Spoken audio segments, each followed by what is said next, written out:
안녕하세요. 사연을 부탁해입니다. 오늘의 사연을 소개하겠습니다. 얼마 전에 겪은 기적 같은 일에 대해 이야기를 할까 합니다. 이번 일을 겪으면서 아직 살만한 세상이구나 하는 생각에 마음이 참 따뜻해집니다. 우리 엄마는 작은 시골 동네 학교 앞에서 평생 동안 김밥 장사를 했어요. 아버지가 세상을 일찍 떠나셨기에 어머니 혼자 오빠와 저를 키워야 했으니까요. 하지만 그 작은 시골 동네 학교 앞에서 김밥 장사를 한다고 해서 큰 돈을 버는 것도 아니었고, 거기다 우리 엄마가 마음이 참 약하신 분이라 아이들에게 김밥을 그냥 챙겨 먹이는 일도 많다 보니 오히려 손해나 나지 않을까 하는 생각마저 들었어요. 그런 엄마에게 엄마, 돈을 받고 팔아야지. 그렇게 다 퍼주기만 하면 무슨 돈이 남겠어? 제가 핀잔을 주기도 했지만 밖에서 빤히 바라만 보는데 어떻게 그냥 보내. 그리고 엄마는 이 자리에서 김밥 장사를 할 수 있다는 것만으로도 그저 감사할 뿐이야. 우리 엄마는 그런 분이셨어요. 눈물도 많았고 딱한 사람들을 보면 절대 그냥 지나치지를 못했거든요. 그런 엄마를 좋게 보는 사람들도 많았지만 반면에 참 오지랖도 넓어. 무슨 자선사업가도 아니고 잘난 척은 혼자 다 해. 옆에서 떡볶이와 튀김을 팔던 아주머니는 우리 엄마를 그렇게 못마땅해 했어요. 하지만 우리 엄마는 항상 초심을 잃지 않았고 한결같았어요. 돈 많은 사람만 베풀고 사는 게 아니야. 마음을 좋게 먹으면 누구라도 할 수 있는 거지. 엄마가 항상 입버릇처럼 하던 말이었거든요. 그런 엄마에게 그런다고 누가 알아줄 것 같아? 좋은 일하고 욕이나 먹으니까 그렇지. 제가 입을 삐죽이며 말을 했지만 누가 알아준다고 해서 하는 게 아니야. 그냥 내 마음이 행복하려고 하는 거지. 엄마는 항상 그렇게 알 수 없는 말만 하셨어요.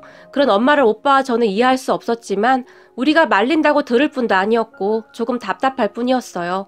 그러던 어느 날 오빠가 취업을 하게 되었는데 그냥 공부를 더 하지 그러냐? 엄마는 네가 공부를 더 했으면 좋겠는데. 엄마가 속상한 듯이 말을 했지만 엄마, 저는 공부가 체질에 안 맞아요. 대학은 제가 싫어서 안 가는 거예요. 공부 잘하는 진이나 대학 보내세요. 오빠가 그런 엄마를 위로했지만 엄마는 굉장히 아쉬워했어요. 집안 형편이 넉넉지 않아서 그렇다는 생각을 많이 했거든요. 오빠는 그렇게 취업을 해서 도시로 올라갔고 오빠가 취업을 한 뒤로 우리 집 형편은 조금 더 나아졌는데요. 성실했던 오빠는 열심히 일해서 번 돈을 거의 다 집으로 보내왔거든요. 덕분에 저는 편하게 공부를 하게 되었고요. 그렇게 대학에 가던 어느 날 엄마가 너 대학 다닌다고 네 오빠 무시하면 안 된다. 알겠냐? 다 네 오빠 덕에 대학도 다니는 거니까 명심해 라고 말을 하기도 했어요. 엄마는 항상 오빠한테 마음에 빚이 있는 것 같았어요. 그렇게 저까지 대학을 가고 난 후 엄마는 홀로 지내셨는데 잠시도 쉬지 않고 김밥을 만들었어요. 그만하시라고 해도 좋아서 하는 일이라고 말이죠. 오빠도 취업한 곳에서 인정을 받으면서 잘 되고 있었고 저도 대학을 졸업하고 취업을 해서 집은 더 안정이 되었어요. 그리고 엄마는 그쯤에서 본격적으로 봉사활동을 시작을 하셨는데 김밥을 만들어서 여러 곳으로 봉사활동을 다니셨어요. 김밥은 엄마가 가장 잘 만들 수 있는 최고의 음식이었으니까요. 그런 엄마를 말려봐야 아무 소용도 없었고 나중에는 우리도 엄마와 함께 봉사활동을 다니기도 했어요. 엄마는 봉사활동을 할 때 가장 행복해 보였거든요. 그렇게 우리 집은 한동안 평화로웠어요. 하지만 세상이 얼마나 불공평하던지 회사를 잘 다니던 오빠가 회사 공장에서 사고가 났다는데 정말 심각하다고 했어요. 연락을 받고 엄마와 제가 급히 택시를 타고 오빠가 사는 곳으로 올라갔는데 오빠는 중환자실에 누워 있었어요. 우리가 도착한 후 곧 수술을 하게 되었고 수술을 마치고 나온 의사가 엄마에게 말을 하기를 우선 위험한 고비는 넘겼으니 지켜봐야 할 것 같습니다. 너무 걱정하지 마시고 며칠 지켜보시죠. 라고 말을 했는데 엄마가 그 순간 털썩하고 땅바닥에 주저앉아 버렸어요. 그런 엄마를 의사가 급히 잡아주셨는데 어머님 괜찮으세요? 의사가 걱정스레 엄마에게 물었어요. 그 사이 엄마의 눈에서는 눈물이 비 오듯이 쏟아져 내렸고 부모 잘못 만나서 평생 고생만 하다가 이게 웬 날벼락이니 그래. 엄마가 가슴을 치며 울었어요. 그리고 그런 엄마를 빤히 바라보던 의사가 갑자기 혹시 땡땡리에서 오시지 않았나요? 라고 물었어요. 의사의 말에 네 맞아요. 그런데 어떻게 아시죠? 옆에 있던 제가 대신 대답을 했어요. 그 순간 그냥 제 느낌이었을까요? 왠지 모르게 의사의 눈가가 촉촉히 젖어 있다는 느낌을 받았어요. 저도 그 동네에서 살았어요. 거기서 나고 자랐어요. 의사가 반갑다는 듯이 말을 했고 아 정말요?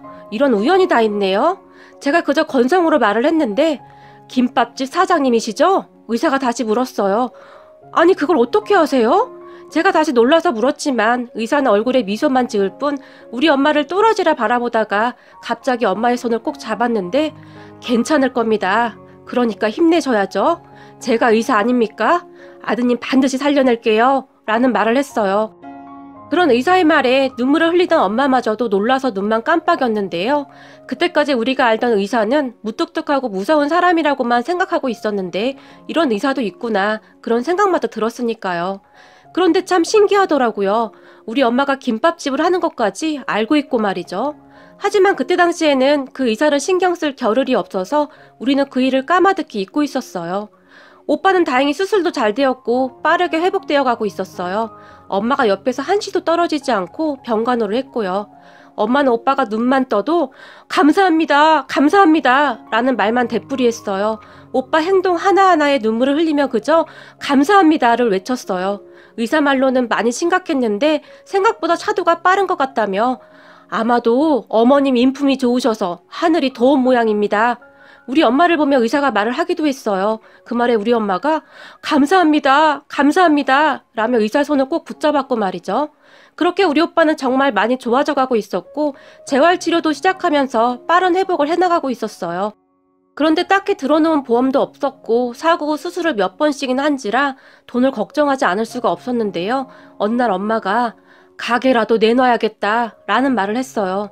엄마 그거 내놔봐야 얼마 되지도 않을걸 워낙 시골이라. 제가 어림도 없다는 표정으로 말을 했고 그래도 할 건 다 해봐야지. 네 오빠가 그동안 보내온 돈 모아둔 것도 있고. 그런 엄마의 얼굴에는 근심이 가득했어요. 그런 엄마를 보며 엄마 걱정 마. 우리 회사 일해봐도 꽤 좋은 회사거든. 내가 대출이라도 알아볼게. 그러니까 엄마는 아무 걱정하지 마. 그리고 오빠 앞에서 절대 돈 얘기 꺼내지도 말고. 알았지? 오빠 성격에 괜히 걱정한다. 그러니까 조심해. 제가 엄마를 위로하며 당부했어요. 그리고 저는 대출을 알아보러 다녔어요. 제가 모아놓은 돈과 대출을 받으면 얼추 될 것 같더라고요. 오빠네 회사가 워낙 영세하다 보니 제대로 된 보상도 받을 수가 없었고 발뺌하기 바빴어요. 현장에 CCTV가 있었던 것도 아니어서 제대로 확인할 필요도 없었고요. 그렇게 병원비를 마련했다는 소식에 네가 고생이 많다. 엄마가 면목이 없다. 내려가면 김밥집 팔아서라도 보태마. 엄마가 미안한 듯이 말을 했지만 엄마 김밥집 없으면 무슨 재미로 살게. 많이 무리한 것도 아니고 괜찮아. 그동안 오빠가 나한테 어떻게 했는데 내가 이 정도도 못해?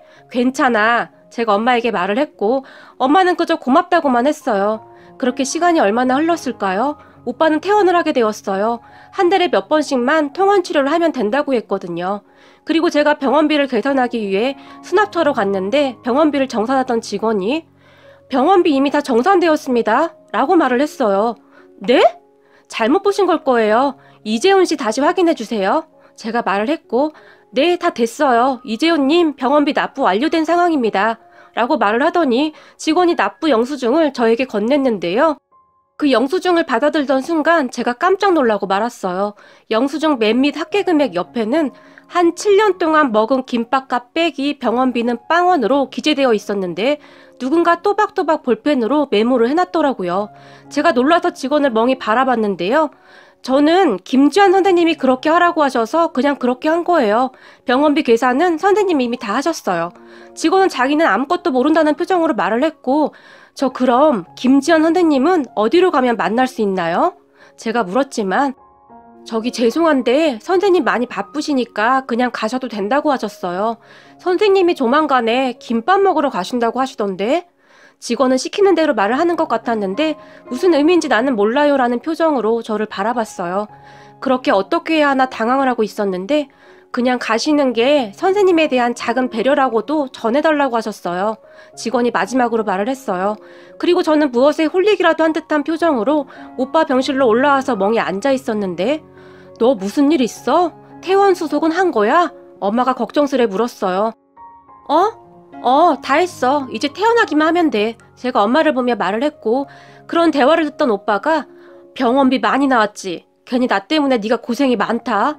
오빠가 면목이 없다 라며 고개를 푹 숙였어요. 그게 무슨 소리야. 괜찮아. 그리고 얼마 나오지도 않았고 오빠 동생 능력 있는 사람인 거 알잖아. 이렇게 잘난 동생 두고 뭔 걱정이야? 제가 큰 소리를 쳤어요. 그렇게 우리는 짐을 싸서 퇴원을 했고 내려오느라 피곤했던지 집에 도착하자마자 오빠는 잠이 들었어요. 그리고 잠시 후 제가 엄마에게 병원에서 받은 진료비 영수증을 보여주며 엄마, 사실 오늘 병원비 하나도 안 냈어. 제가 입을 열었어요. 뭐? 병원비를 안 내다니 그게 무슨 말이야? 그래서 말인데 엄마 혹시 의사 중에 김지환 선생님이라고 알아? 김지환? 그게 누군데? 엄마가 아는 의사가 어딨어? 그렇게 나도 이상해서 말이야. 근데 그분이 오빠 병원비를 다 내줬어. 여기 봐봐. 7년 동안 먹은 김밥값으로 지불이 완료되었다는데 이게 무슨 말이야? 혹시 기억나는 거 없어? 제가 다시 엄마에게 물었어요. 그 말을 듣던 엄마가 뭐? 김밥값? 그게 무슨 소리야? 말을 했는데 전혀 모르는 눈치였어요. 그때 오빠 수술하던 날 엄마를 알아본 의사 선생님 있었잖아. 기억나? 아니, 그때 경황이 없어서 잘 기억이 안 나는데? 혹시 그 선생님인가? 나도 그때 경황이 없어서 이름도 자세히 못 봤는데 그때 그 선생님 이름이 김지환이라고 했던 것 같기도 하고 혹시 엄마 아는 얼굴 아니었어? 제가 엄마에게 물었어요. 글쎄, 전혀 기억이 안 나는데? 그렇게 엄마는 무엇인가를 기억해내려고 애쓰는 모습이었는데 딱히 기억이 안 나는지 고개를 갸우뚱할 뿐이었어요. 그리고 우리는 일상으로 돌아갔고 가끔 엄마와 둘이 있을 때면 엄마가 그 의사 선생님이 누굴까? 내가 한번 찾아가 볼까?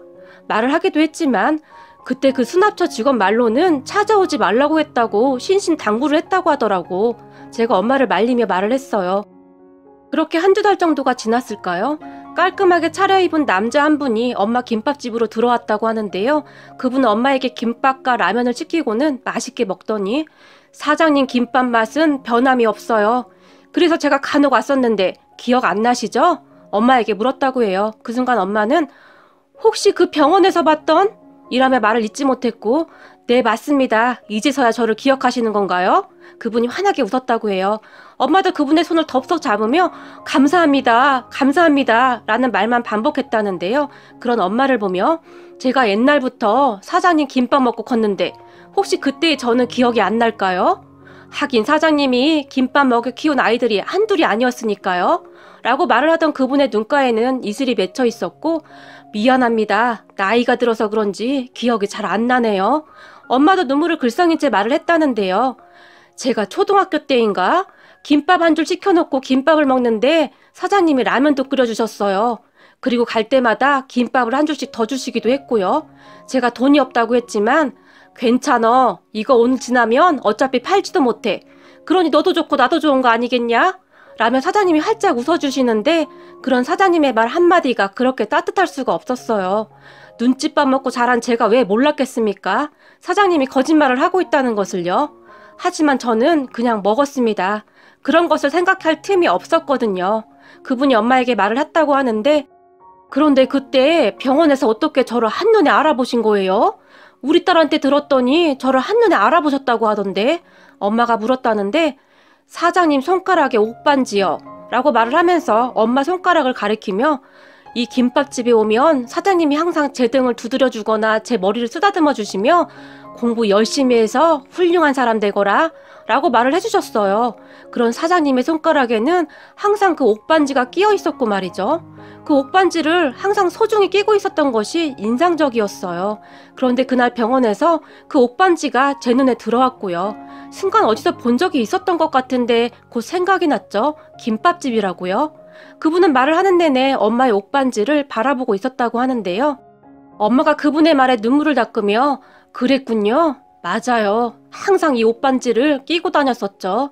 아주 오래전에 우리 남편이 처음이자 마지막으로 사준 반지예요. 값이 나가는 반지는 아니었는데 그 어렵던 시절 남편이 이 반지를 저에게 주면서 그렇게 쑥스러워했었거든요. 그런 남편을 잊지 않으려고 끼고 다니고 있었어요. 이 반지는 100만금을 준다고 해도 못 바꾸는 그런 반지예요. 엄마가 조용히 말을 했다고 합니다. 그래 보였어요. 그래서 아마도 제 기억에 더 오랫동안 남아있었던 것이 아니었나 싶네요. 사장님 말씀을 들어보니 돌아가신 남편분이 도와주시고 있나 봅니다. 제가 그 반지를 정확히 기억하고 있었던 걸 보면 말이죠. 그분이 엄마의 반지를 다시 보며 활짝 웃었는데 그래도 이렇게나 큰 도움을 받아서 저희가 어째요? 김밥 그거 해봐야 얼마나 된다고 엄마가 그분을 보며 미안한 듯이 말을 했지만 저도 받은 만큼 돌려드리고 있는 것뿐입니다 라고 말을 했다는데요. 그리고 그분이 엄마에게 살아온 이야기를 해줬다고 하네요. 사장님, 김밥 한 줄 사 먹을 돈이 없던 제가 어떻게 의사가 됐겠습니까? 제가 직접 공부를 해보니 돈이 보통 많이 들어가는 게 아니더라고요. 저도 많은 분들의 도움을 받았습니다. 그 많은 사람 중에 사장님도 한 분이시고요. 그렇게 그분은 이야기를 시작했는데요. 그분은 그때 당시 아주 공부를 잘했지만 돈이 없어서 대학을 갈 생각도 못했대요. 고등학교를 졸업한 후에 바로 취업을 해서 돈을 벌어 아픈 엄마를 돌봐야 한다는 생각뿐이었다고 했으니까요. 그런데 중학교 3학년 때 선생님이 공부를 하라고 하며 너는 공부머리가 있어서 무조건 공부를 해야 해 라는 말을 했다고 하는데요. 그런 선생님에게 제가 그럴 형편이 못 돼요. 저는 빨리 졸업해서 돈이나 벌래요 라고 말을 했다는데 네 의지만 있다면 말이야 돈은 문제될 게 없어. 선생님이 그분에게 말을 했다고 해요. 딱히 하고 싶은 것도 없고 저는 그냥 돈이나 많이 벌 거예요. 선생님 말 잘 들어. 지금 이 순간은 너에게 다시 오지 않을 거고 잘 결정해야 해. 선생님이 보기에 너는 이대로 쭉 열심히 공부하면 뭐가 돼도 크게 될 것 같구나 라고 말을 해줬다고 하네요. 그리고 그 뒤 선생님은 많은 도움을 주기 시작했는데요. 같은 중학교를 졸업한 선배 중에 성공한 의사 선배가 한 명 있었다는데 학교에 기부도 많이 하고 후배들 중 한 명을 선정해서 장학금을 줬던 모양입니다. 그렇게 선생님은 그분이 장학금을 받을 수 있도록 추천했고 그 선배가 대학까지 장학금을 후원해줬다고 했어요. 장학금을 받는 동안 적극적으로 추천을 해준 선생님에게 부끄럽지 않게 정말 밤낮으로 공부를 했지만 아무래도 서울에 있는 의대는 힘이 들더래요. 그래서 지방에 있는 의대에 들어갔고 그 선배분이 주는 장학금을 받으면서 정말 열심히 공부를 했다고 했어요.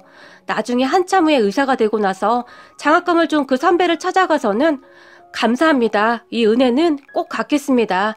라고 인사를 하던 그분에게 선배는 장하구나. 아주 장해. 라며 칭찬을 해주었다는데요. 죄송합니다. 제가 공부를 더 잘했어야 했는데 지방 의대를 들어가서 죄송해요.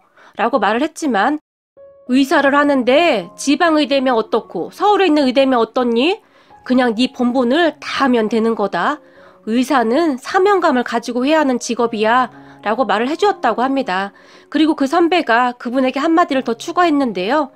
나한테 은혜 갚을 생각하지 말고 살면서 정말 어려운 사람들이 있다면 네가 가지고 있는 것을 나눠주거라. 의사가 되면 정말 바쁘고 기계적으로 생각하고 움직이게 되겠지만 항상 주변을 둘러보며 사는 여유가 있었으면 좋겠구나. 힘들고 어려운 사람들에게는 네가 내민 손이 생명줄이 될 수도 있다는 것을 항상 명심하거라. 내가 너한테 바라는 것은 그거 한 가지뿐이다. 라는 말만 했다고 합니다. 그리고 그분은 그 말을 항상 가슴속에 새기며 살고 있다고 했어요. 그리고 그분도 학교에 기부도 하고 좋은 일을 많이 하고 있다고 했는데 이런 일을 하면 제가 더 행복해집니다. 이것도 일종의 중독이에요. 그 행복을 느끼고 싶어서 더 하게 되거든요. 라며 활짝 웃었다고 합니다. 그럼 그분의 말에 우리 엄마가 눈물을 펑펑 흘린 것은 말할 것도 없고 말이죠. 그렇게 잠시 후 그분이 엄마의 김밥집을 나서면서 사장님, 건강하셔서 오래오래 김밥 장사 하셔야 합니다. 사장님이 키운 아이들이 언제고 다시 찾아올 수도 있으니 반갑게 맞아주셔야죠. 라며 엄마의 손을 꼭 잡아주고 갔다고 하네요. 엄마가 그렇게 멀어져가는 그분의 뒷모습을 바라보며 다시 한번 눈물을 흘렸다고 했어요. 그리고 그날 밤 엄마가 저에게 전화를 해서는 네 아빠가 우리를 돌봐주고 있는갑다. 우리가 눈에 밟혀서 떠나지를 못하는갑다. 라며 또다시 눈물을 흘렸어요. 그리고는 그분이 다녀간 이야기를 했는데 저도 모르게 고개가 숙여지더라고요. 선한 영향력은 끝도 없다고 하더니 엄마의 김밥 한 줄이 이렇게 큰 선한 영향력을 퍼뜨렸다는 것에 우리 엄마가 자랑스럽고 또 자랑스럽습니다. 저도 이제부터는 아무리 바쁘더라도 주변을 둘러볼 수 있는 그런 사람이 되어야겠습니다. 저의 작은 손길이 그 사람들에게는 희망이 될 수도 있는 것이니까요. 여러분, 많이 삭막하고 힘든 세상이지만 우리 모두가 조금씩만 노력한다면 우리 모두는 누군가의 희망이 될 수도 있지 않을까요? 이런 따뜻한 마음으로 세상을 밝혀주시는 모든 분들에게 다시 한번 머리 숙여 감사 인사를 올립니다. 오늘의 사연은 여기까지였습니다. 재미있게 보셨다면 구독, 좋아요 부탁드립니다. 고맙습니다.